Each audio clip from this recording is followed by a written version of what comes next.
জিনিসগুলা ফুটিয়ে তুলছে তারা, এই যে ভাস্কর্যগুলা, এগুলা তো সবগুলা বাস্তব ঘটনার উপর ভিত্তি করে মূলত করছে। তো এই জিনিসটা আসলে আমার মনে বেশি দাগ কেটেছে, যে সত্য জিনিসকে তারা কিভাবে সুন্দর করে উপস্থাপন করতে পারছে। বাস্তবিক অর্থে ওইরকম আমরা কোনো এখনো বিচার কিংবা হত্যাকাণ্ড দেখতে পারি না। আমাদের যতটুকু আশা ছিল ততটুকু আসলে বাস্তবে এখনো পরিপূর্ণ হয় নাই। আমরা আসলে এর সুষ্ঠু বিচার দাবি করছি।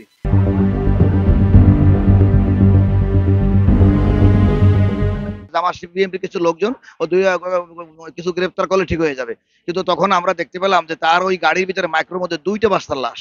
যে আজকে যদি জুলাই জুলাই সনদ না আসে আর যদি বিচার হয়ে এখনো এরা বিচার করে না যায়, আমার এই বিশ্বাস হয় না যে বাংলাদেশে যে কোনো গভর্নমেন্টে আসলে তারা এটাকে বিচারে বোঝা নিতে পারবে। বরং আমরা চাই এই তত্ত্বাবধায়ক সরকার বা আমাদের মানে বিপ্লবী যে সরকার, এই সরকার এখন উপদেষ্টা পরিষদ তারা যেন এর বিচার করে যায়।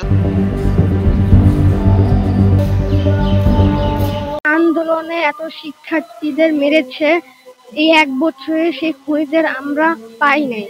তাই দ্রুত এই খুনিদের আমরা দেখতে চাই। বিগত 36শে জুলাই যে ঘটনাটি আমাদের সাথে ঘটেছে, যে ছাত্র সমাজকে নির্মমভাবে হত্যা করেছে, এটার সুষ্ঠু বিচার এখন পর্যন্ত আমরা দেখি নাই বা হয় না। এটা আমরা সুষ্ঠু বিচার দাবি করছি, খুব শীঘ্রই যেন এটা হয়। তারা গুলি করে হত্যা করে তার জীবন থাকা অবস্থায় রাস্তায় এভাবে ফেলে দেয়।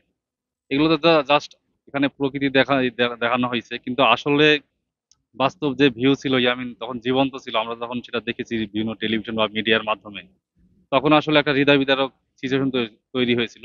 আমরা এই দৃষ্টান্তমূলক শাস্তি চাই, তাদের প্রকাশ্য আমরা যত দ্রুত সম্ভব বিচার চাই। এখানে যে নির্মমতা বা যে পেশি শক্তি প্রয়োগ করে জনগণের উপর, ছাত্রদের উপর যে স্টিম রুলার চালিয়ে এই যে আমাদের যে ভাইটি এখানে ট্যাঙ্কে থেকে ফেলিয়ে দেয়, এটা এমন মানে মানবতা বিরোধী বা মানবতা মানে কোথায় ছিল তাদের মধ্যে, সেটা আল্লাহ রাব্বুল আলামিন ভালো জানে। যেটা সুষ্ঠু বিচার, যাতে তার পরিবার সুষ্ঠু বিচার পায়।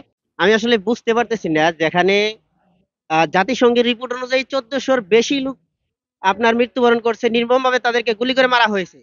এখনো জুলাই সনদ দিতে রাস্তায় আন্দোলন করতে নামে, এর চেয়ে ধিক্কার। আমি জানি না এই কেমন জাতি এটা।